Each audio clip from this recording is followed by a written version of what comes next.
Hello and welcome to Nicole Reacts, a show in which I, Nicole, react to online marketing gurus that I find on the internet.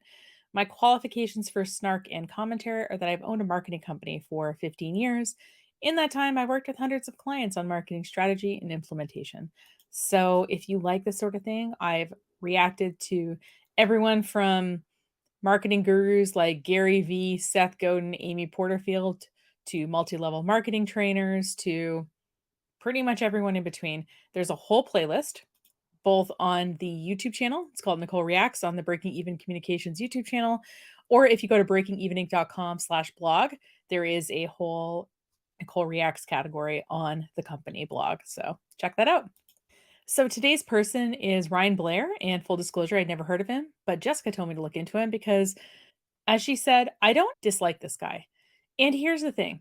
If you look at anyone that we've reacted to in this series, and there's almost 100 videos in it at this point, none of these people has absolutely no redeeming qualities and is absolutely incorrect about everything they say. And that's what makes it confusing is that there's grains of truth or grains of charisma that are in most of this content. And so we can't flat out say, okay, this person doesn't know what they're talking about because they know some of what they're talking about. But why I like to react to this content is because I know about the marketing part, and you know me, I pretty much stay in my lane and only comment, for example, on choices they've actively made about their appearance. So, for example, if I feel like they're trying to set a certain scene by wearing certain clothing or being in a certain environment, I'll talk about that. But I'm not going to talk about whether I think their nose is big or not, something like that, if that makes sense. So, a little background on Ryan Blair. He actually co-owned and was the CEO for a multi-level marketing company called Visalis Sciences, which eventually got sold for over $700 million. So we kind of know where he got his money from. And in addition to kind of dipping in and out of businesses, it lists him as an American entrepreneur and author. He's written two books. In 2011, he wrote a book called Nothing to Lose, Everything to Gain: How I Went from Gang Member to Multi-Millionaire Entrepreneur. That hit the New York Times bestseller list. And then he wrote a second book in 2016 called Rock Bottom to Rock Star. It mentions nothing about the New York Times list for that book. So we can tell what his content's generally going to be about. And what I think is interesting is he sort of seems to have pivoted to more faith-based stuff. So his current project is called Altar Call, and it seems to be geared at giving spiritual leaders business advice. So that's fun. What I wanted to do this particular time is react to a piece of content that's meant for a specific audience. So, since Altar Call is storytelling, it's 40 minutes long. And in the description, it says that in this video, you're getting a behind the scenes of what it's like to be mentored by Ryan Blair in our exclusive mastermind for spiritual entrepreneurs generating at least $1 million in revenue and beyond. So the fact that he's concentrating on people who are making a lot of money or making enough money to be mentored by him, I think is interesting. So just pretend that you are a preacher, a church leader, or somebody, and you are bringing in over $1 million a year.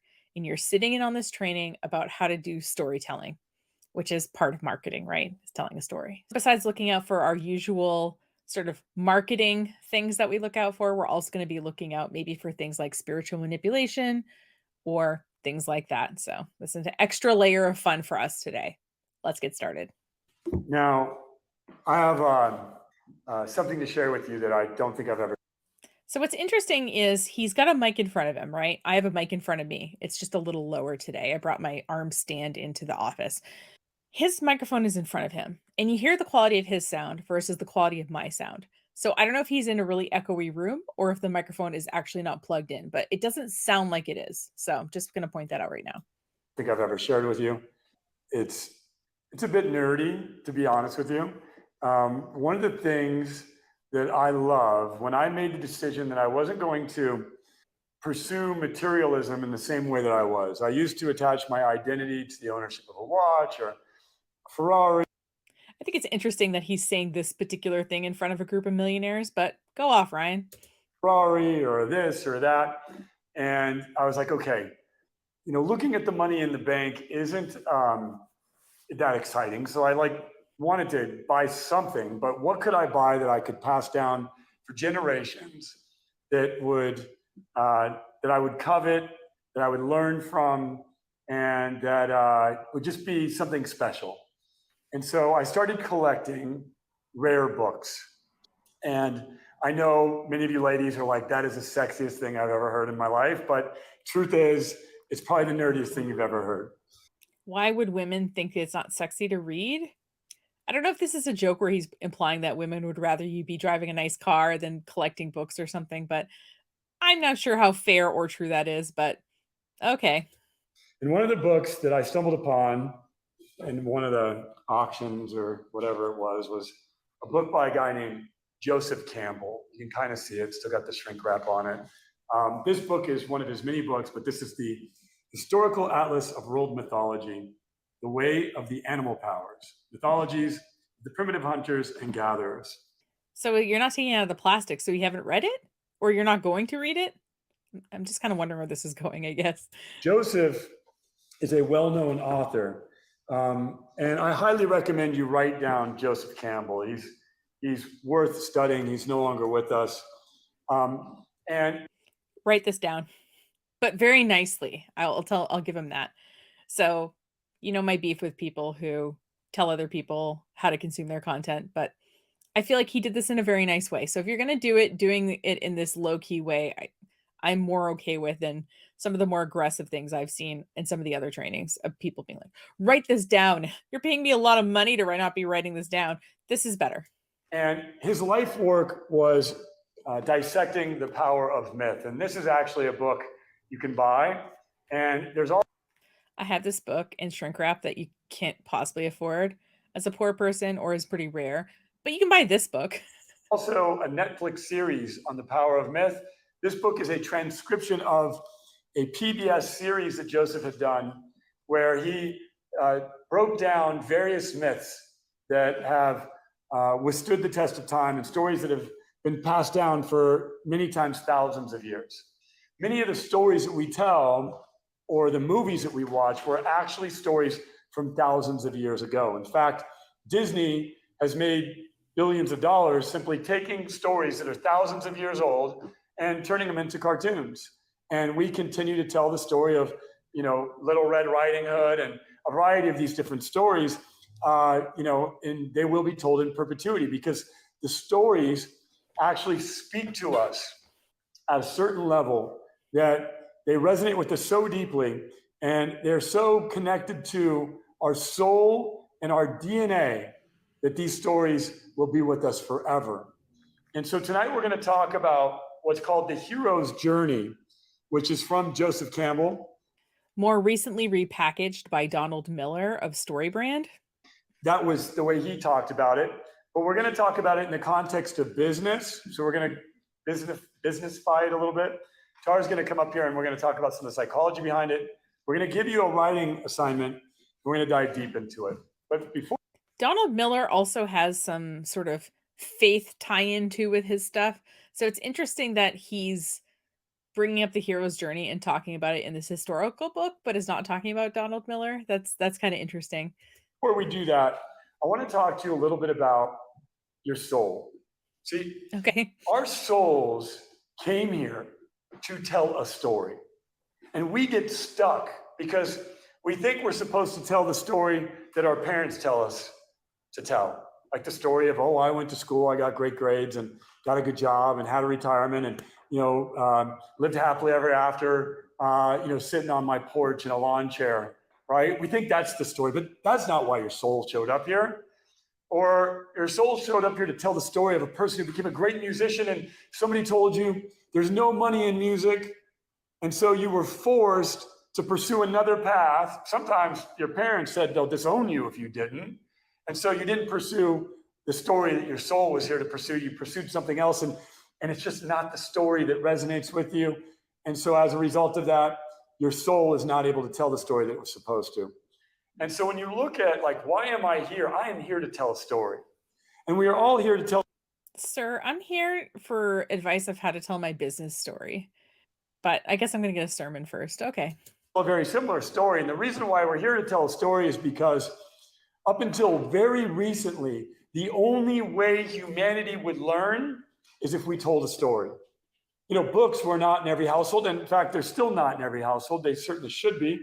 But before the printing press, which is only a recent invention when in the context of the thousands of years that humanity has been around, The Gutenberg press was invented in the 1400s. And I will say that as somebody who's here in the United States, my education might be pretty Eurocentric. So I'm wondering if there was actually some mass printing methods available elsewhere in the world earlier than that. But the other thing to think about is that we look at cave drawings on the walls of caves, people have been trying to not just use oral history to tell stories because of how unreliable it can be. If you've ever played a game of telephone, you know that by the time it even goes through a few people, the story can change pretty drastically. We can mishear it, but somehow having it written down gives us a sort of snapshot in time to this one person writing this one story, and we're able to read it, hundreds of years later. So yeah, like recording history, not just orally retelling it has, I think, always been important to humans. And until there was the printing press, it was really hard to sort of distribute a story unless you had a bunch of scribes that were copying something over and over again, which is how most things that were distributed were written before the printing press. Pick up and read stories from other people. We had to transfer these stories orally. And as a result of that, that is how human beings, our DNA, wired and designed through thousands of years to learn. And in fact, I would even argue and tell you that God is a great storyteller. And the reason being is because why else, like how else would God want to work through us, right? He'd want to do so through a story. Why? So God could get, or the universe could get, whatever your belief system is, the greatest. I like how this was recorded for spiritual leaders making over $1 million. But he's still hedging his bets here because he probably knows this content is going to get uploaded somewhere else. Level of efficiency, right? So he would want to give me a powerful story so that I could go out there and share that story with many, and thereby transmuting people's belief systems, inspiring people, and giving people frameworks and ways to improve upon their own stories, right? So he tells a blabbermouth like me a word. Why? Because he wants me to share that with as many people as he possibly can. And so part of our soul's journey is not only to receive and understand and script out this beautiful story that we all are here, to share, but all are here to journey through, but to also share that as well. The story we're all here. Does he mean the Bible? Does he mean that everybody who's on this call is sort of Christian based in their religion? I got a little lost there. So tonight's going to be a powerful lesson. Some of the best. It's going to be powerful, guys. So I love it when people tell me how great their content's going to be. Stories I'd love for you to share in the chat box here, but some of my favorite stories. Now, I come from a biblical background. Just as a note here, in case you're not seeing this, so he's standing in a room, and I've been trying to figure out whether it's a green screen or not. I don't think it is. It looks like he is in a room with a lot of windows behind him and some musical instruments behind him, like maybe a big gong or something. There's something very shiny behind him, and as he's talking, he's kind of fidgeting back and forth, and sometimes you see the reflection on the gong behind him, and sometimes he's standing in front of it. But it looks like this was recorded in Zoom based on the way that his name looks in the lower corner. So that's why I think he's saying put it in the chat box. So this was held on Zoom, and then this recording was uploaded to YouTube at some point. So also studied the Quran and and it looks like, by the way, too, I'm just say this because I see it in the lower corner. It looks like it was recorded in Zoom in April of 2022. So it's a little over a year old. Story of Muhammad is a powerful story that has inspired me. How he was in a cave learning to meditate, and a person who had never written ever had written the Quran, which is a vast, lengthy book. And, what a powerful story. And although I'm not raised in that faith, I can actually pretty much repeat the story of it. Why? Why is that? Because of the way it's told and the way it's structured. And whether you believe in that story or not, it is structured in such a way that we can repeat it. And when you think about great businesses, we can repeat the story of how Google was founded in a garage. We can repeat the story of how eBay was founded after a guy wanted to sell his wife's Peds collection, I believe was the story of the founding of eBay. Or, Apple was founded in a garage. And there's an archetype and an architecture to the stories that we tell. And so for us, So Apple starting in a garage is a myth. I will I will link to the Guardian article that I'm going to reference here about Apple starting in a garage being a myth. And this is from Apple co-founder Steve Wozniak. So this is not just me making stuff up here. So, quote from this article, "The garage is a bit of a myth," Wozniak told Business Week. "We did no designs there, no breadboarding, no prototyping, no planning of products. We did no manufacturing there. The garage didn't serve much of a purpose, except it was something for us to feel was our home. We had no money. You have to work out of your home when you have no money." So it's one thing when stories are interesting, but the other part that stories kind of have to be, especially if you're telling it about a business, is they actually have to be accurate. So for us to learn how to tell our own personal story and share it is a way for us to fulfill our soul's journey. And then to script and architect our company story in such a way that it can be duplicated, it can be repeated and remembered. And that is the purpose of a brand and a product, is to be able to tell a story that it can be duplicated, meaning it's not only a story I can remember, right? Because it has to be memorable, it has to be simple, and it has to resonate with the people you tell it to. And it should also be truthful. Can we say that? If it's a true story, it should be truthful. Now, I'll tell you, in my journey, and I've spoke to every advocate that has joined us, and there's 200 of us in the community, and there's been more that I've been around, and thousands of people I've been on the phone with in my journey. I have met the most He seems to have a hard time making eye contact with the camera. I'm not saying that I do all the time, especially if I'm like looking at something in my other screen or something or looking something up, but it seems like he's kind of looking down a lot. Let me know, of course, now that I say that, he's probably going to stop doing it, but I'm kind of noticing that about his demeanor, besides the fact that he's shifting around a lot. most well-intentioned entrepreneurs that have some powerful stories, and they just don't know how to tell it. They start out with like their backstory, and then they dive into this, and then they dive into that. And I'm just like, please stop. Like, I can't receive this. It's not in a comprehensible way for me to be able to go on this journey with you, because my brain is wired just like everyone else's brain, and I know how to listen to a story and receive it. And that's not because I'm any genius by any means. It's because this is the way we are all wired. The movies that we watch, the ones that we love, the ones that are legacy movies, like, for example, Star Wars or Harry Potter or The Lion King, they all have an archetype to this. In fact, if you go to film school and you spend hundreds of thousands of dollars getting a film degree, they're going to take you through this framework. Now, tonight, we're going to take some. Did you go to film school, Ryan?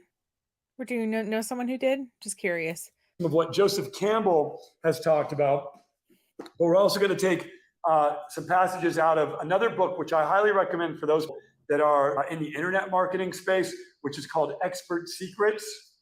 I've never heard of that book. And we're going to dive into some of that, and then we're going to have a great dialogue and give you some writing assignments.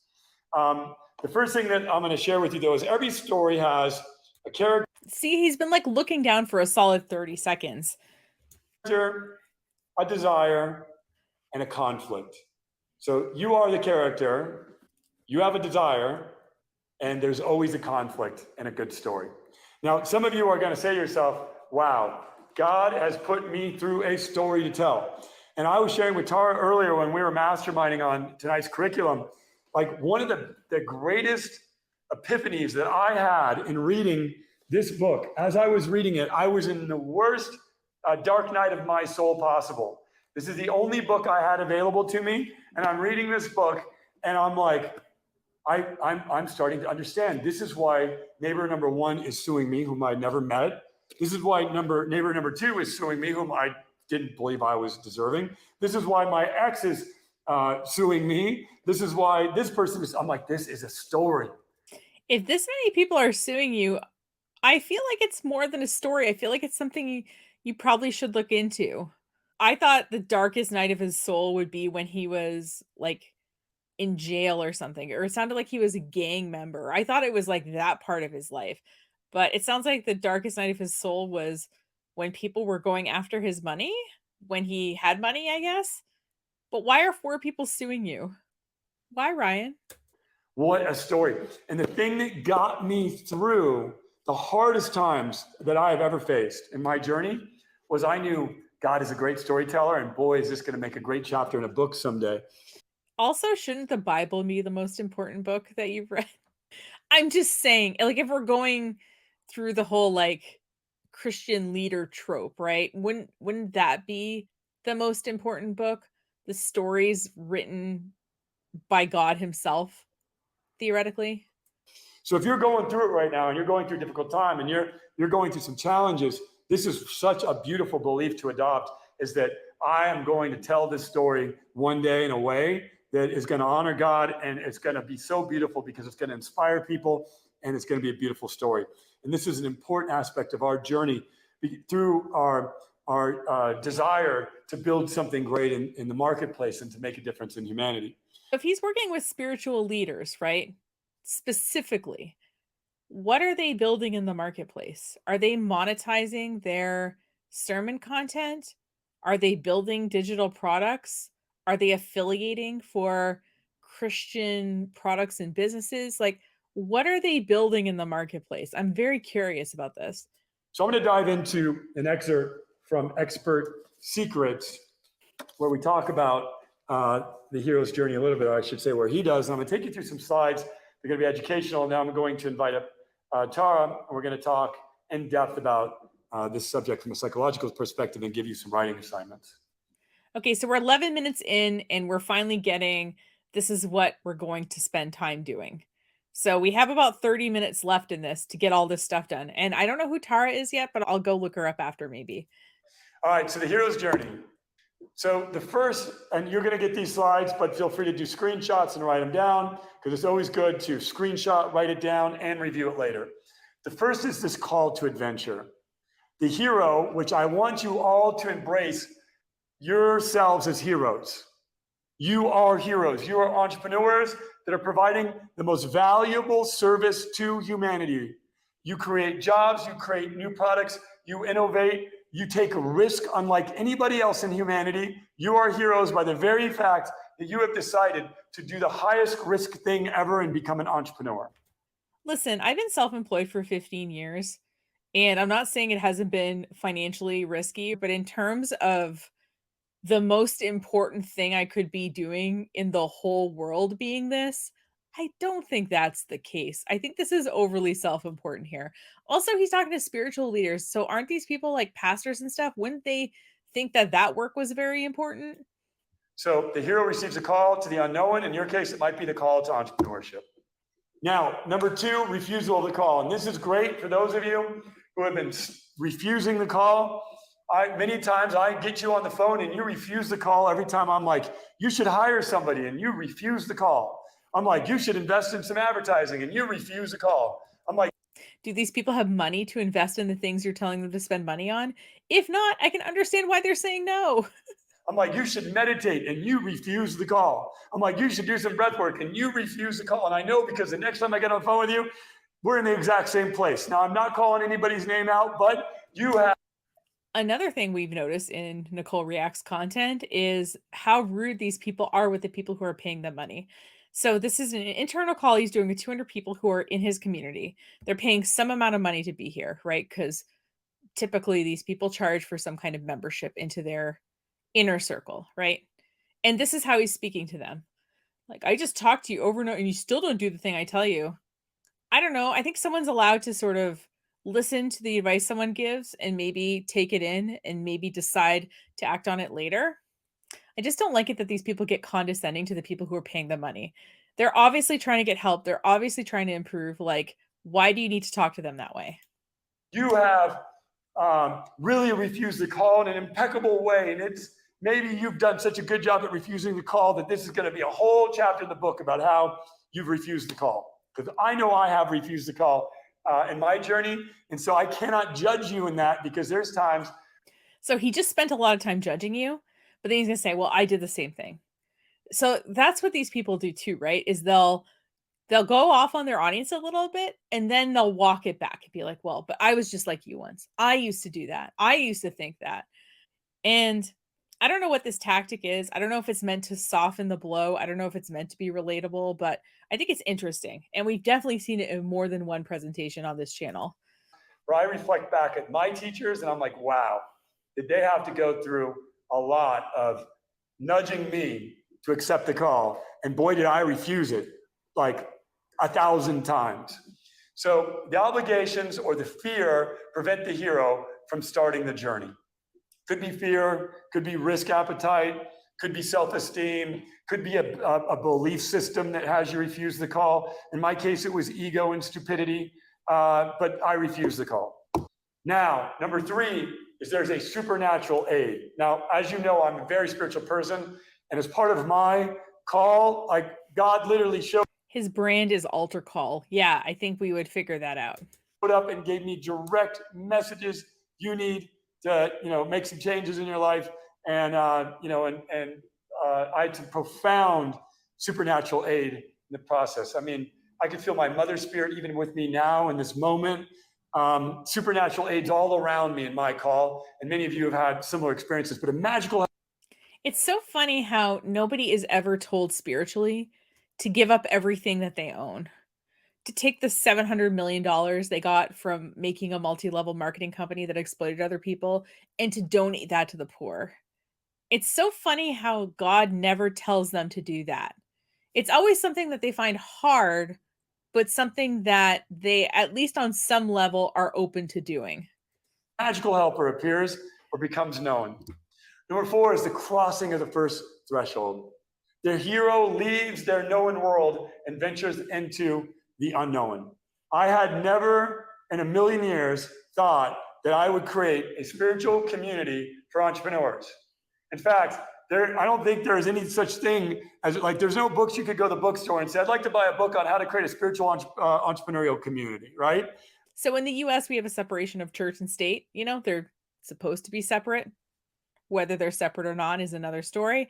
But I think that for most people, we understand that our personal beliefs and our business are two separate things. And if we want to use, our morals and ethics to run our business, that's fine. But I think that people walking into my co-working space or people hiring our marketing company, they don't necessarily need to tie into my spiritual beliefs to be able to participate in those businesses. And I sure hope that I don't get off the vibe that they do. There wasn't any reference. This is new territory. And I'm like, God, are you certain you want me to create a company called Altar Call that's going to arm and equip entrepreneurs to answer their calling? Like, that doesn't sound like, the project that I'm supposed to do. It's weird that God wouldn't instead say, why don't you volunteer your time educating people? Why don't you give away all your money? I'm always suspicious when people tell me that God told them to make money in a specific way. Just saying. I'd done consumer products, I'd done technology, I'd done wireless broadband, I had bought real estate, I had invested in big time companies. I thought I was going to get a different call, and I had to cross the threshold and do the call. It's funny he doesn't mention a multi-level marketing company, which is the thing that made him the most money. It's funny how he doesn't mention that specifically. Number 5 is the belly of the whale. And you know where this phrase comes from. It comes from the Bible. And we know about Jonah and the whale in the Bible, and he was in the belly of the whale. King David was in the cave. Joseph was he was enslaved. He was in slavery, sold out. Muhammad was in the cave too, right? By his brothers, for that matter. And the list, Jesus, of course, was betrayed, right? The list goes on and on and on and on. So I thought he was going to say Jesus was in a tomb. I thought he was trying to say that, like, separated from other people, or Jesus spent 40 days and 40 nights in the desert by himself. Like, I thought, like, either the isolation or being sort of surrounded and separated by something is kind of what we're going for here, but okay. So this is the final stage of separation from the known world. Number 6, the road of trials. The hero must pass a series of tests to begin transformation. Now, I'm telling you, God does this. Like, I think God created this archetype and he just sits all day long and creates stories, because I had tests. Yeah, God has nothing better to do, I'm sure, than to create a bunch of hassles for us all to go through. I'm sure that that is the case. After test coming my So, in case he continues to talk about the Bible and you're like, why are you interjecting? My background, very briefly, I'm French Canadian. So, I would say that I'm culturally Catholic. There's a lot of traditions, and my family's pretty Catholic. I grew up going to church every single week. I was very involved in my youth ministry. For a while, I had a yearly tradition of reading the Bible cover to cover. So, I would say I've read it cover to cover at least 10 times. I'm pretty familiar with it. I don't know what I am now in terms of spirituality. I'm sort of still kind of figuring that out, but at one point I grew up in a faith tradition that was a pretty regular presence in my life, and that my family being French Canadian, I mean, half of our swear words have to do with the Catholic Church, so there's a lot of tie-ins there culturally with the religion as well. So, just in case you were wondering. coming my way. But as they came my way, I started to realize, okay, this is a story that's being created, and I just happened to be a character inside of it. Because weird things would happen, like the test would come on Christmas. And I was like, can't I get a day off? Like, can't I get Christmas off? And it's like, no, you're going to get tested the most because this makes the best story. And so I would get I don't know, this sounds a little main character syndrome to me, but okay. test after test after test, and then I was just like, okay, this is. I have some crazy tests I could share with you. Strangers would run up to me and scream at me, and it would test my reactionary process. Would I become angry at them and violent, or would I pray for them and have compassion toward them? And like all day long, these tests would come my way to test whether or not I was going to fulfill my hero's journey. And I'm still being tested by that matter, but the tests are just different and less dramatic now, thank God for his mercy. Why would you believe in a God who just wants to put you through stuff to put you through stuff? I don't know, that seems like this God he's painting a picture of sounds kinda mean, like, he was giving you hard things and then he's like, "Oh, I'm still gonna give you hard things, but they're not gonna be as hard." I don't know, this God doesn't seem like a very nice person. Number 7 is the meeting with the goddess love. Now, by goddess, it's like this could be in terms of a movie. We might be talking about romance, and so there's a meeting with some sort of a love. But the hero experiences unconditional love. In my personal experience, this was the unconditional love that I received from our Heavenly Father, our higher power. Also, the unconditional love that I received, from my mother and her transformation. And so this was part of when my mother transitioned, I learned love. And so I met with love, like in a way that I'd never met with love before. Number 8 is temptation. And boy, could I write a chapter or two on that one.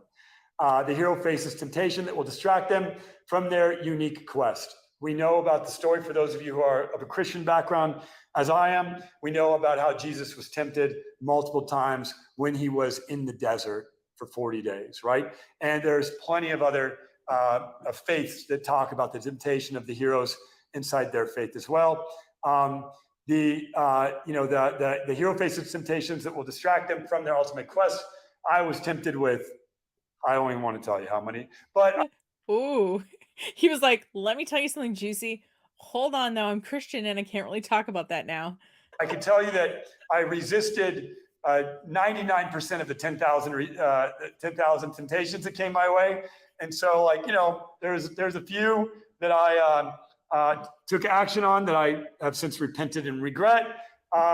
Your smile doesn't say that you regret them. Your smile says you're looking back fondly as having gotten away with them. And so the journey continues. You don't look ashamed. Just saying. I'm not perfectly without sin, but I do my best to live a life as such. Number 9 is the atonement with the hero's father. In my case, it's the Heavenly Father. Sometimes it's a physical father.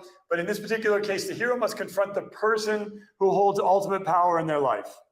And this is atonement. This is why repentance is told throughout stories. For example, the story of John the Baptist is a story of repentance. He taught repentance, right? So that's why these stories are so So baptism is seen as sort of the sort of erasing of your sins, right? Sort of starting off with a clean slate. And John the Baptist went around baptizing people. So I hadn't really thought about it as an atonement thing so much as a let's start you off with a clean slate, but okay. So powerful, and they live on for eternity. And so there's an atonement and there's a confrontation that occurs. Yeah, I guess I just don't consider baptism a confrontation, but 10 is peace and fulfillment before the hero's return. So there's a moment where you've gone through these challenges, you've atoned, and things just feel kind of good. And this is where the hero moves to a state of divine knowledge, usually through some form of death. In my particular case, I felt like I had died. I felt like I had like the old person was gone. I no longer recognized the old person. My face had changed. My voice had changed. The person I was has changed. My eyes changed. People would tell me when they sat down with me, Ryan, you have changed physically. And like, you can listen now. You're more, you're a better friend. You're different, they would tell me. And I was like, wow, God is a great storyteller, because, like, you guys are telling me this, but you're going to tell other people this. And eventually people are going to hear about a person who went through some sort of a transformational story. And we're going to lead more people to God this way was my mission. And I was like, if more people talk about me, it'll lead more people to God. That's interesting. Also, I ran into my first grade teacher like 30 years after I had her as a first grade teacher. And she looked at me and she said, Nicole, you haven't changed at all. I don't know what to think about that. and I was like, wow, like, as this was happening to me and people were giving me that feedback, and it really manifested itself physically in my particular case. And I realized, wow, like, there's a change here. And so the old Ryan died. Not that he was such a bad guy, but he had some bad habits and beliefs. The old Ryan died, and this new Ryan emerged, and it happened as a result of the death. And then, Well, I don't think I've completely transformed as a person at any point in my life. I do think there have been periods of time where I've changed. And I think some of these periods of time can be sort of shifts, maybe in the way you approach a particular part of your life or how you think about something. Yeah, I don't think it has to be as drastic as this, but and then number 11 is the ultimate boon, which is the achievement of the goal, which was, I didn't know when I set out to build Altar Call. I thought I was going to build a company that was going to serve. And the more that I healed, the more that I could help others heal. I had no idea that I was going to create a multi-billion-dollar company. I'm here right now telling you that the plans that we have in place and the products that we're developing, I have no doubt in my mind as to whether or not we will create a multi-billion-dollar company. it's so interesting that he said, this is a multi-billion-dollar company. And then he kind of walked it back and said, it could become a multi-billion-dollar company. And just for perspective, he started a multi-level marketing company in 2005 and sold it for 729 million in 2012. Okay, so it took him all that time to make 792 million dollars with all of those people working under him. So I don't know if this is going to be a multi-billion-dollar company. No offense, Ryan, but I'm not really sure about that. Zero doubt on that. It's a matter of when, right? But no doubt on that. The ultimate boon, the goal has already been achieved in my mind, in my vision. I have seen it clearly. And the goals that we have achieved thus far are monumental. Seeing the achievement of a goal versus achieving the goal are two different things. And magical, but the goals that we're going to achieve are incredible. And the reason why is, I went through this journey, and then obviously many of the team members that are part of Altar Call went through the exact same journey. And many of you have gone through this exact same journey with us. So I have no doubt that our job is to help people answer their calling, which means for them to go through this hero's journey and to answer it in such a way that they can share it with others. Number 12 is refusal of the return, which is having found bliss and enlightenment in the other world, the hero may be reluctant to return. This was a battle for some period of time where I was like, am I going to do this thing called Altar Call full time? Is this what I really want to do in my life? Or is this a bridge? Also, important point, Altar Call is not mentioned anywhere in the Wikipedia entry. It's a bridge to something else. And the more that I would serve, and the more that I would meet you, and the more that we would do in-person experiences and events, and the more transformation that I saw, the more that I quit resisting the call. I quit resisting the call. I was like, no, this is what I'm doing for the rest of my life. This is my my purpose. This is what my soul's journey is here to do. Number 13 is the magic flight. Sometimes the hero has to escape with the Boon. You are watching me in the magic flight as we speak right now. And number 14 is a rescue from without. Sometimes the hero needs a rescuer. My rescuer was my faith. It's so weird because I've read the hero's journey several places, and this is very different from anywhere else I've ever read it. So I'm going to search for some of these terms and see if I can pinpoint how the hero's journey differs pretty greatly from this one.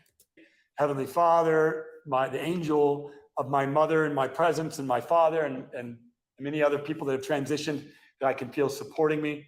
Number 15 is the return. The hero retains wisdom gained on their quest and integrates it into human society by sharing their wisdom with the world. When people ask me, where did the idea from Altar Call come from? I tell them this story.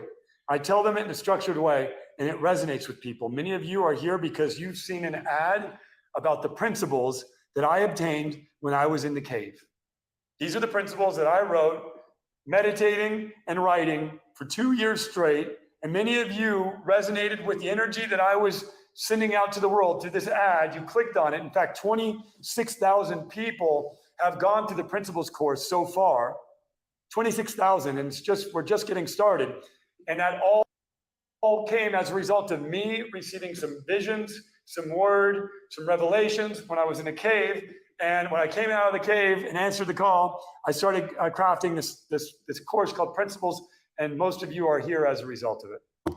Number 16 is the master of two worlds, which a hero achieves balance between the material and the spiritual, the inner and the outer world, which is really the journey that we're on. We talk about self-mastery to achieve business mastery, right? What we're really saying is we're going to help you master the inner world and the outer world. Business mastery is the outer world. What's really interesting is I just looked up the hero's journey with some of the terms he's mentioning here, because the hero's journey I remember hearing about is a lot shorter than this and a lot less spiritual than this.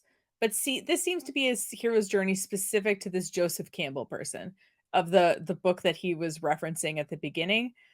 Other people have done other hero's journeys that are not quite this many steps and are a little bit more applicable maybe to a non-spiritual story.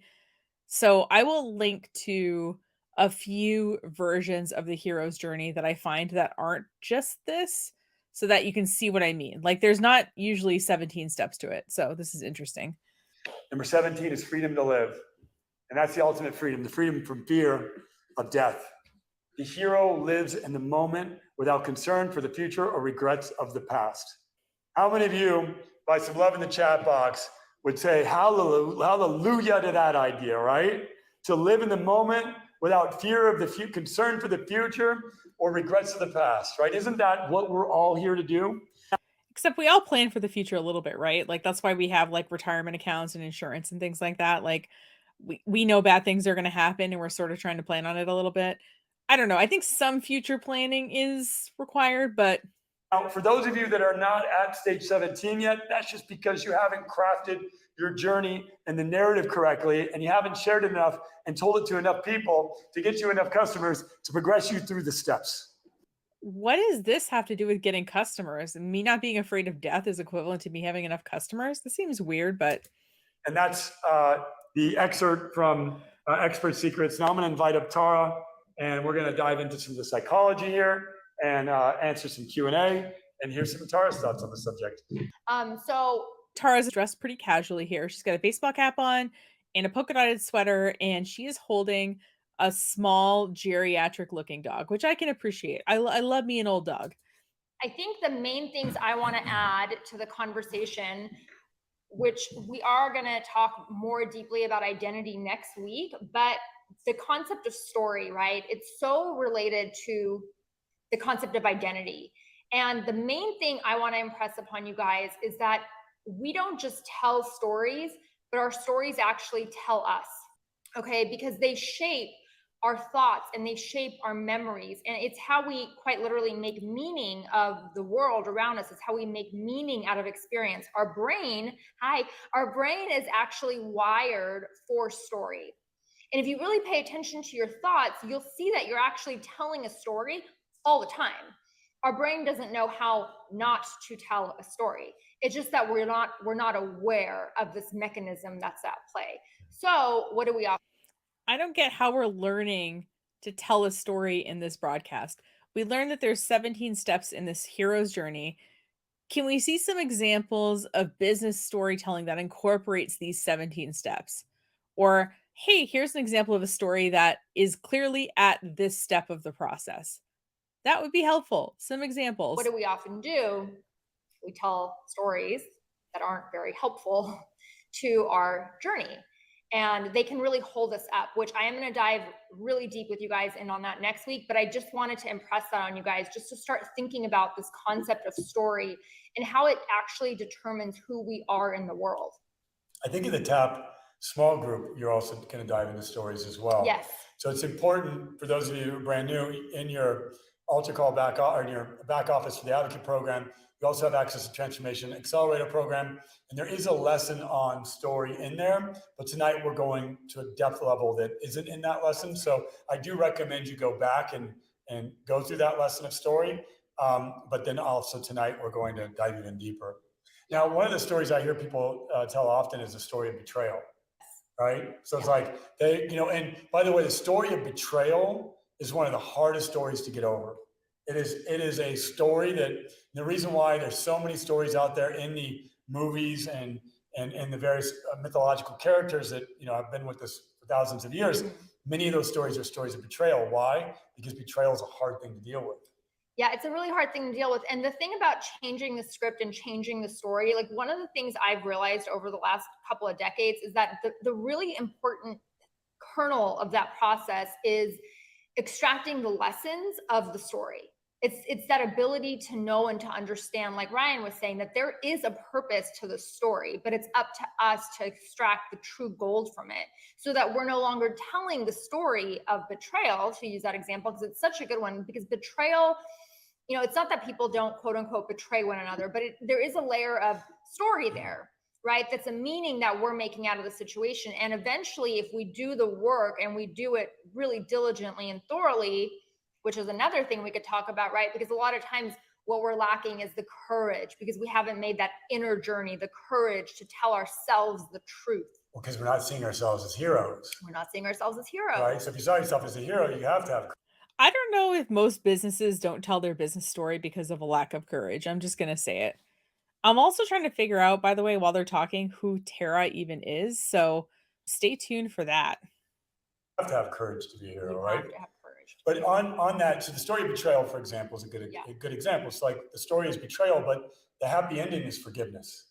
Yeah, and it's who you become in the process of this betrayal. Right. So I've been betrayed. Many people have been betrayed, and certainly in business it happens far too often. Right. Like, so you have the story. I just looked up Tara Delamy is her name, and she is a licensed marriage and family therapist with 16 years experience. So her talking about the sort of psychology of it makes more sense to me now. We'll look at the rest of the website after, but just as she's talking, just know that's her background, because now we know Orion's background and now we know her background. The story of betrayal, and it's like we can get stuck on betrayal, and then it shapes every narrative, every team member I interview, every investor I talk to. I'm in this story of betrayal, but it's like, no, I'm not in the story of betrayal. I have changed the story and the narrative of the story to be that, yes, betrayal was an important part of the backstory, but the story's happy ending is that of forgiveness. And I'm telling you right now, I am living the story of forgiveness. I'm like, if you were to say, what is Ryan's life in a single word, it is the story of forgiveness. Okay, but why? Also, did you see how she was trying to talk and he kept talking and she just kind of gave up? How I have forgiven my parents, how I've forgiven myself, how I've forgiven those who have trespassed, how I've, it's forgiveness is the story that my archetype is built around, basically. My story archetype. Sounds like 4 people who sued you had to also probably forgive you too. From the way I was raised, to the adversity I faced, to the things that I had done, where I stepped out of line and sinned. All of that is a story about me forgiving others, me forgiving myself, me asking for forgiveness from God, God forgiving me moving forward without regrets of the past and fear. Did you ask for forgiveness from the people you wronged? Yeah, It's probably a 100%. good step, by And the you way. guys, if you're not at the place of forgiveness, it doesn't mean you don't have a hero's journey story to tell. What is the lesson of the betrayal, right? The lesson is, somebody screwed me over in business. I've become better at discerning what risks to take. I'm still willing to have the courage to take the risk because it's necessary in business and entrepreneurship. But now I have better discernment. What's the story? So the story in that. So you just interrupted her. As a storyteller, would be like, she was betrayed, and because of that, she became even better. 100%. Right? So the story has a happy ending. Well, they're all happy endings because if you were betrayed in another kind of relationship, it's still a happy ending because who did you become in the process? Well, how beautiful to become a wiser person and not have our heart hardened. Like that is a powerful person. That is a powerful story. Wow. So how beautiful is it to become a wiser person and not have our heart hardened? Yes. Like that's a wonderful story, right? Because there's so many people that have their heart hardened, right? Well, that's easy. Yeah. That's not a hero's journey. It's easy. Somebody, cheats on you, you cheat on them. Somebody, screws you over, you screw them. That's easy. Meeting anger with anger is easy. Meeting betrayal with betrayal is easy. There's no work in that.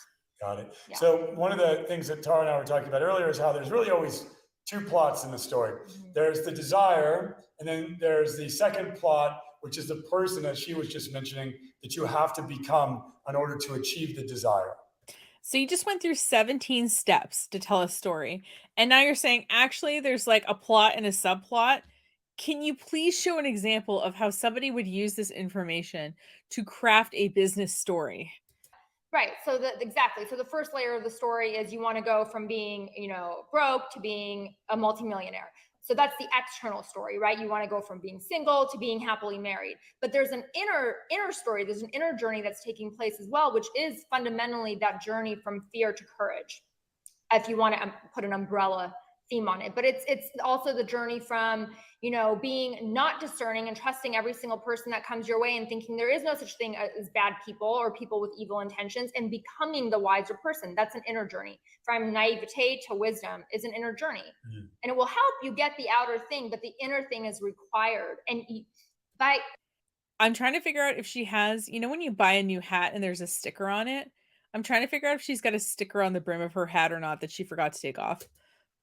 Through the process of reaching for the outer thing, you have to fundamentally change. All people, any person that's achieved any measure of success in anything in their life. Because it looks like a mirror, but because I can't tell what it's supposed to be if it's not a sticker. It's who they have become. I know I am not the same person I was 5, 10, 15 years ago, not even 2 years ago. I'm literally not the same person. I am fundamentally. So, yeah, I think parts of us fundamentally change over time, but I think there's also some core part of us that stays the same for the most part, unless you do want to go through a big transformation like Ryan did. But I don't think all of us necessarily go through that, but it's just my opinion. Fundamentally different, and this process never actually ends. Yeah. And it actually becomes kind of fun. Yeah, it is, especially if you're writing it. Now, the next phase of what we want to talk about with you tonight is we want you to actually write out and give you a little bit of a writing assignment here. So why don't we have them get their pens and papers out? Yeah, you guys. So get your pens and papers out. So we want you to, are we going to do breakout rooms with them? Yeah, can we set up some breakout rooms? So we're going to give you 3 things to. So from a virtual event producer standpoint, this is kind of annoying. A, they could have known this ahead of time. And B, what I ultimately want to know as your virtual event producer, and while you're vamping for me to create breakout rooms, I need to know how many people-ish you want in each room so I can set up the correct number of rooms. I'm wondering if they're going to say this now so that their poor Zoom producer can actually do the thing right away. To do and to share in your breakout rooms. And then we're also going to give you a homework, but we like to call it soul work assignment. We like to do soul work around here because it's all soul work at the end of the day. So if everyone's ready. Okay, great. So for the breakout rooms, if you guys could just take a few minutes to think about 3 aspects of your hero's journey story, which are the desire. So what the ask is, what is it that you want or wanted if you've already journeyed through the story? But if not, what is it that you want? And you can do some projection on this as well. The cave. So that innermost cave, that place, that inner ordeal that had to be overcome, that critical point where, like Ryan was describing, of like going into the solitude, like having to basically go into that inner cave and, you know, be alone, right, for however long, because it takes what it takes. And then for the third piece to share in the breakout rooms, to identify the villain, or the opposition, the conflict, the the conflict of the villain. Conflict. So the villain doesn't have to be a person, and I don't recommend. So at the beginning, before he went through the 17 steps, he said there was 3 parts of the story. There was character, desire, and conflict. Now they're saying there is, to me, the cave is like my innermost character. How did I build character to get here, right? Desire and conflict. So what about the 17 steps that we spent 30 minutes going over? That's what I'm wondering. Like, where do those come in? Recommend villainizing a person, because that's not, you know, the healing way. You're allowed to villainize a person if someone acted like a villain in your life. Just gonna say it. But it's easy to do, and it's certainly good for movies. But the villain could be a belief system. It could be an addiction. The conflict could be you were fired, you know, or you didn't have, you know, support, or your spouse left you, or like the conflict, right? Exactly. Yeah. A way of thinking, a way of being, a habit, a pattern, anything like that. Awesome. Can you give us a couple examples? Okay, now we're going to break out into the breakout rooms just for you to write. Now, feel free to write and dialogue among yourselves. We're going to break out into groups of 5. And then, again, this would have been helpful for them to know when they're setting up the breakout rooms. It's like the first question it asks you. It's like, how many rooms do you want? Like, do you want people to be able to go from one room to another? You know, there's like a bunch of questions you answer when you set up the breakout rooms. But the first one is, how many rooms do you want? And it helps to know how many people you want in each room so that you set up the correct number of rooms. We're going to come back together, and there's going to be 10 minutes. So you're not going to be able to do a ton of writing. And the other question it asks is, how long do you want them to start? Do you want people to get automatically kicked out of the breakout room, or do you want to manually kick them out? Do you want to give them a warning before the breakout rooms close? Do you want to give them a 15-second warning, a 30-second warning, a 60-second warning?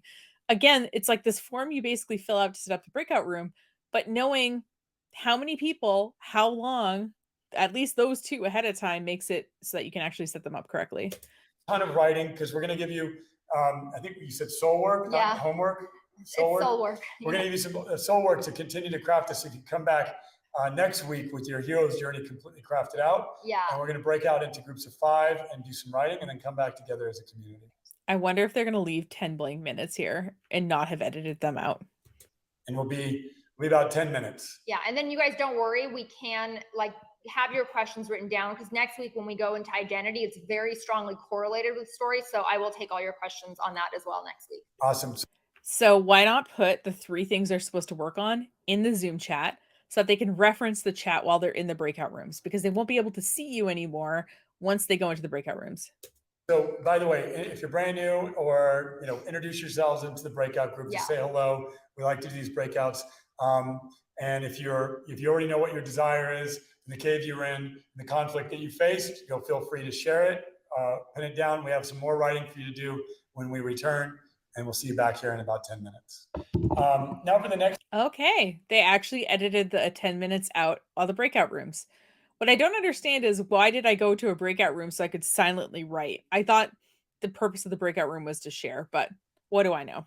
For the writing assignment, this is the soul work, not the homework, the soul work we're going to talk about is, I'm going to give you a simple 5-step framework to actually write your story of transformation and be able to share that. So number 1 is you need a backstory.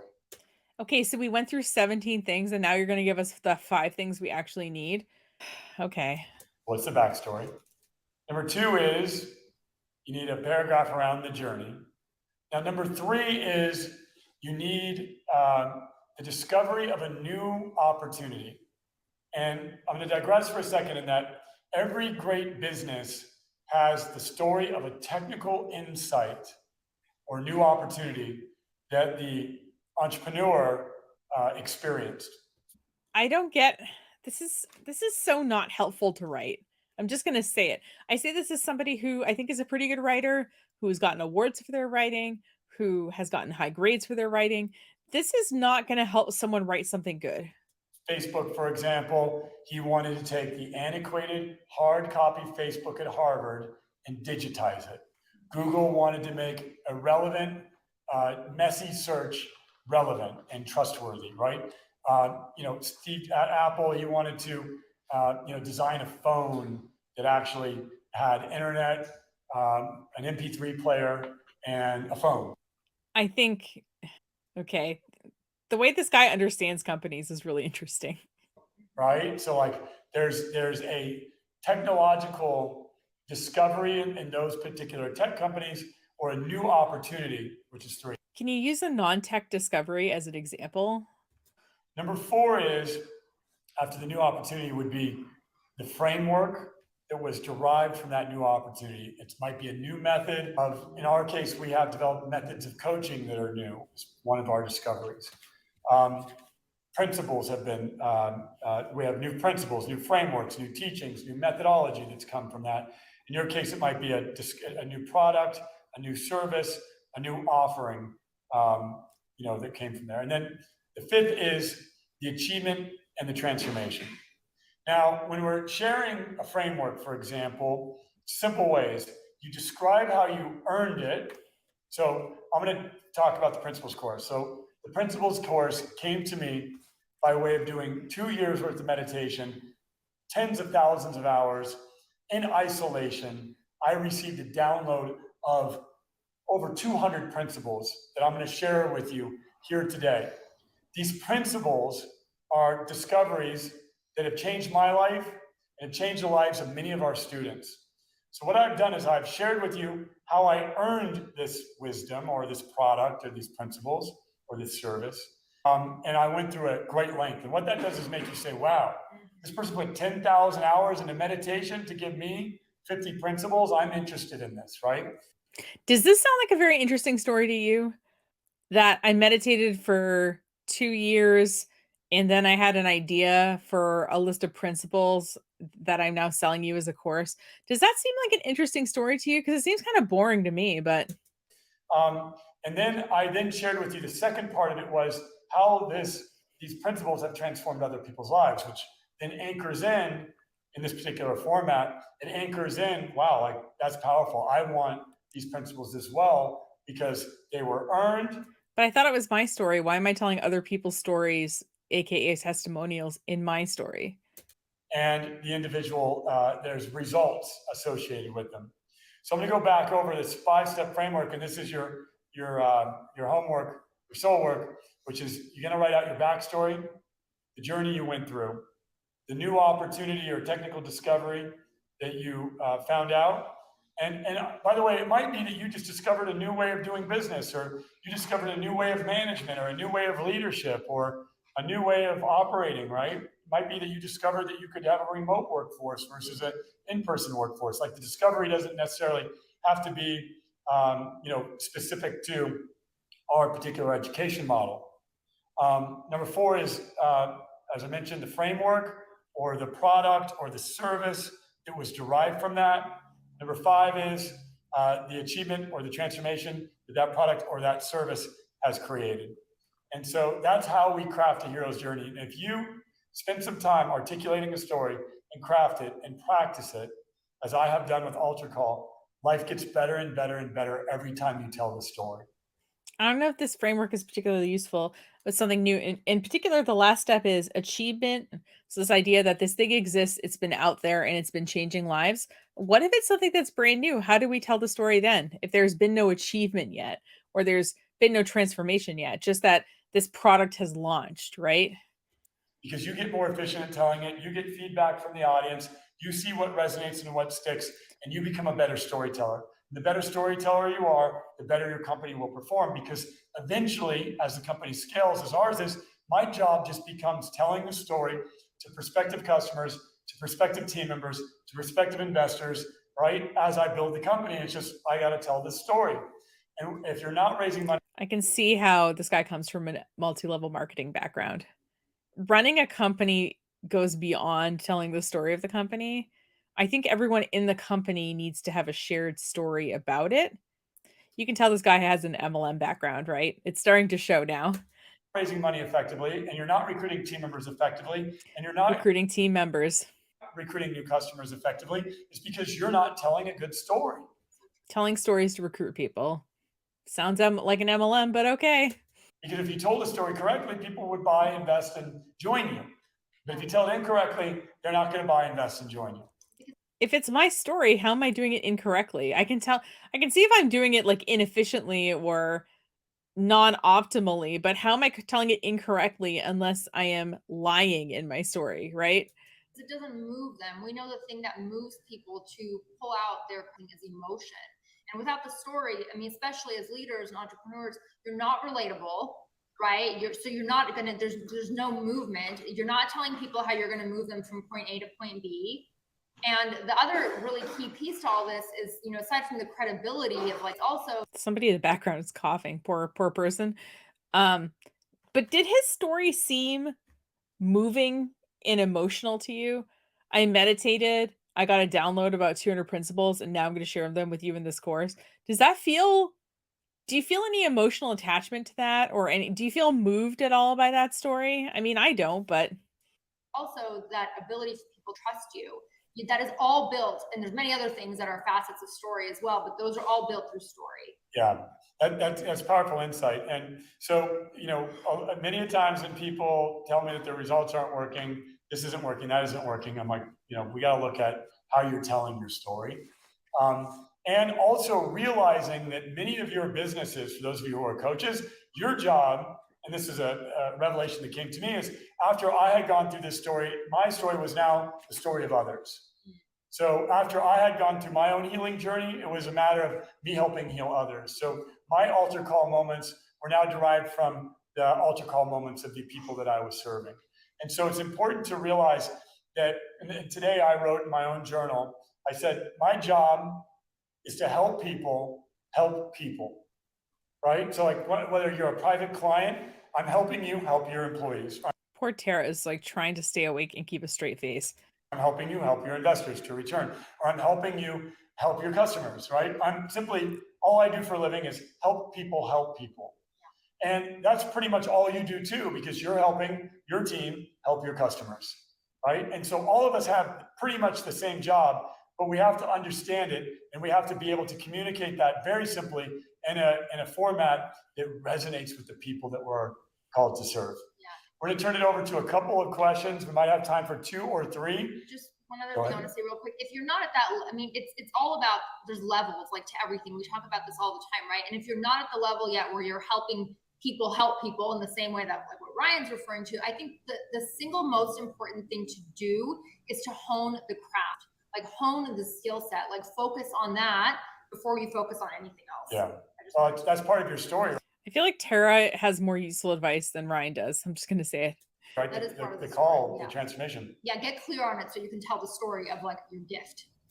Get good at what you're getting good at. And that's the end. Okay.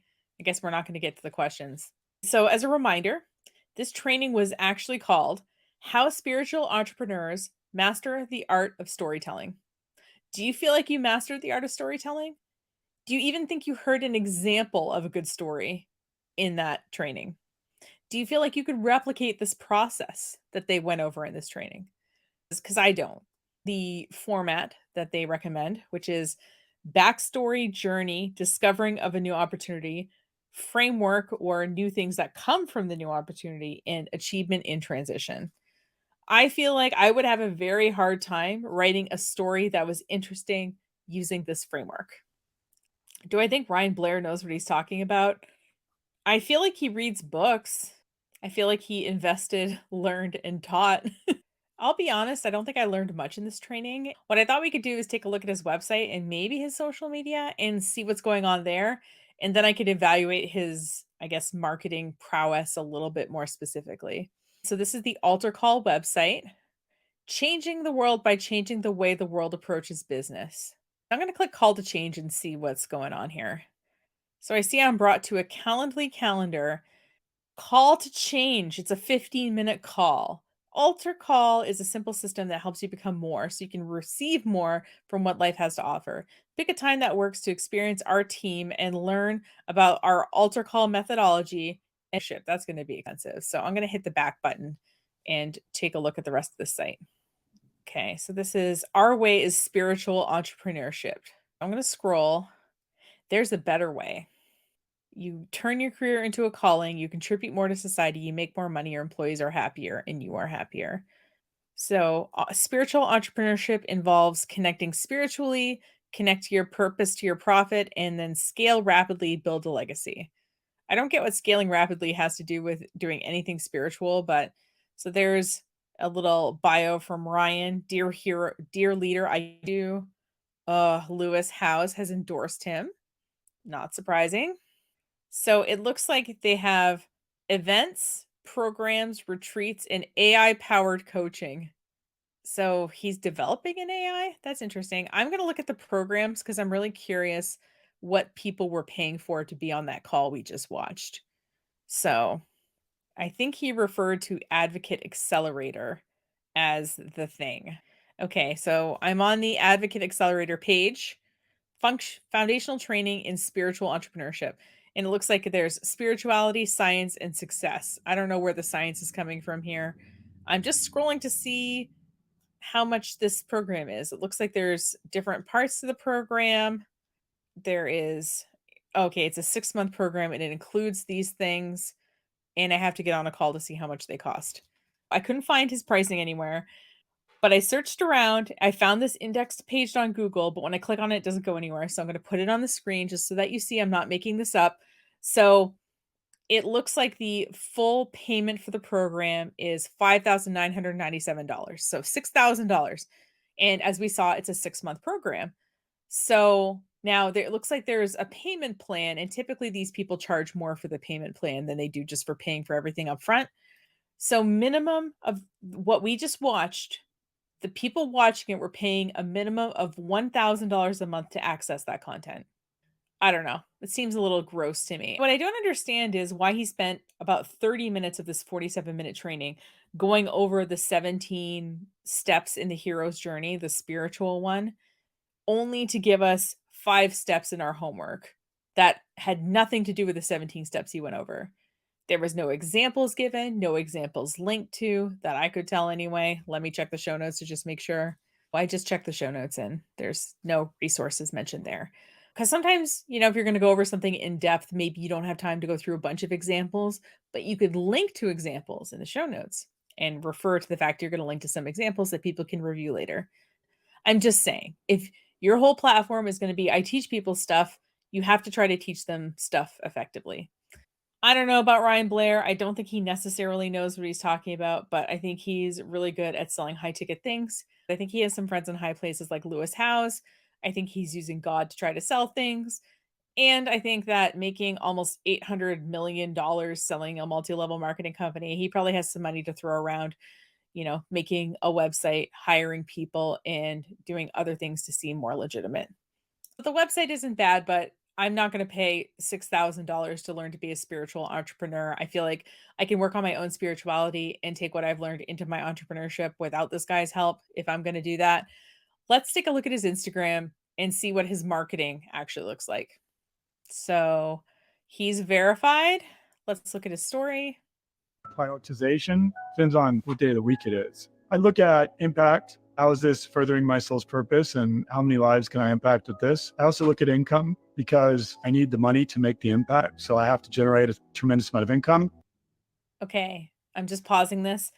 I'm looking for 5 driven entrepreneurs who want to 3x their sales in the next 60 days. DM me the word growth to learn about the special opportunity for serious entrepreneurs who want to accelerate growth in their business and impact. Okay, this sounds like an MLM-y thing. And it sounds like if we have to private message him about something, that this is probably going to be kind of expensive. And we're back to the main feed. So let's read a few of his in-feed posts here. In a world of entrepreneurship, there is a profound shift happening, a movement towards purpose-driven spiritual businesses that go beyond the pursuit of profits. If you are a business leader, this is what you need to know in order to stay ahead of the shift. Okay, it's like a little carousel. Let's check this out. Success isn't measured just by financial gain, but by the impact we create and the lives that we touch. When we align our businesses with deeper purpose, something magical happens. When you seek to serve beyond yourself, you tap into an immense source of motivation and inspiration that fuels your every action, propelling you toward extraordinary heights. When your mission is aligned with your heart, spirit will conspire to support you. Spiritual entrepreneurship is about infusing meaning and intention into every aspect of your business endeavors. It's about identifying the core values and beliefs that guide us and integrating them seamlessly into our strategies, products, and services. When we operate from a place of purpose, our businesses become catalysts for positive change in the world. Spiritual entrepreneurship is about recognizing that success is not a solitary pursuit, it's a collective journey. It's about connecting with a community of like minded individuals who share your visions and values while supporting and uplifting one another as we achieve greatness. It seems like all these photos, by the way, are taken in the same place. It looks like I'm wondering if these are all people who paid to be in a retreat with him or something, because he mentioned selling retreats on his website. You were never meant to walk this path alone. Now more than ever, it is time and opportunity for creators to come together both online and in person for a higher purpose. If you resonate and want to align your business with a community of like-minded entrepreneurs leading with purpose, then comment with the word evolve to connect further with our team and see if the opportunity is a good fit for you. So he's always selling. And let's see how many people said evolve here. In checking the comments, it looks like one person said evolve. So calling all entrepreneurs, remember, if you want to go fast, go alone. If you want to go far, go together. He did not say that. An African proverb said that, but I love the lack of citation and some spiritual stuff. But it's funny because a lot of the imagery looks like new agey and less Christian than I would expect, to be honest with you. So yeah, interesting. All right, I'm going to click on altar call. I wanted to help people that were overcoming some of the very same challenges that I had struggled with. See, I reverse engineered ways to solve my anxiety, my addictions, ways to solve depression, ways to get through grief, and ways to wake up every day happier and filled with joy and looking forward to life. It looks like there was a gong in the background picture. Also, maybe I just misunderstood. I thought he was kind of coming at this from a Christian faith perspective, but maybe he just means spiritual entrepreneur in a more broad sense. But he kept referencing Bible verses, and it's called altar call, which is a Christian thing. So I don't know. I think this is interesting. I think he called it this so that it would signal to Christians, but that he could also make it mean what he wanted it to mean, which is something a lot more flexible. One time it wasn't like that at all. One time I woke up in misery. I mean, some things happened that were outside of my control, like losing my mother and dealing with my son's autism. Even when I was dealing with those things, I was still suffering from all kinds of other stuff that I allowed into my life. So I love to work with people who are future leaders, entrepreneurs, people that are seeking to grow, but something's stopping them. They need new practices. They need new methods. They need new principles, new values. They need to understand what their values are in the first place. It's really a magical experience to be able to help people. I think he was linking to a mini documentary in the show notes of the video we just watched. I think this is it. So we're going to stop watching this and we're going to check a different section here. I think that'll be more interesting. All right, we're going to look at client wins. I don't think client wins goes anywhere. Let's look at experiences then, I guess. Does that go anywhere? There appears to be stories highlight areas that don't have anything linked to them. It's interesting, but looking at Ryan's marketing material, two things kind of strike me. Number one is that it's more spiritual in general than I was expecting, like general spirituality versus sort of a Christian worldview. If you look at the website and if you look at the imagery on Instagram, it's not really Christian, so to speak. But with a name like Altar Call and referencing the Bible, I sort of expected it to be more of that. And number two, it seems like a lot of his marketing goes right into the sale. Not like, okay, how can we approach entrepreneurship in a spiritual way? What are some questions you can ask yourself to get in that mindset? What are some ways you can incorporate your spiritual practices into your business? There's none of that. It seems like all about getting people into the sales funnel to join a mastermind or a retreat or something like that. He doesn't seem to platform a lot of other people or whatever either. I don't know. I feel like this guy is a grifter and he's using God to do it, which I think is a little bit gross.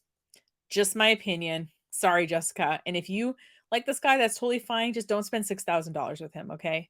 And don't spend more than that on an in-person retreat with him. You can reach business enlightenment, I promise you, without spending that kind of money with this particular person. Thanks so much for watching. If you have a guru you want me to react to, besides telling me in person, you can also leave it as a comment on this video, or if you're more shy, you can use the contact form of the website. If you want to lightly keep in touch, the monthly email newsletter is a great way to do it. You can just go to breakingeveninc.com/newsletter, see samples of past newsletters before you sign up, and sign up on the form there if you want. I also have about 420 videos on this YouTube channel right now.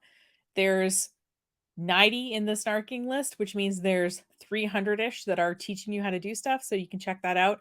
And like I said, if you see a video and you're like, "Oh, I like this content, but I'd like the production quality to be a little better," feel free to leave a comment on it, and I will remake it the order that I'm re-recording things. Remember, these marketing gurus just keep on coming, but the good news is you have a friend, that's me, in the marketing business, who's not afraid to call them on all their BS. Take care.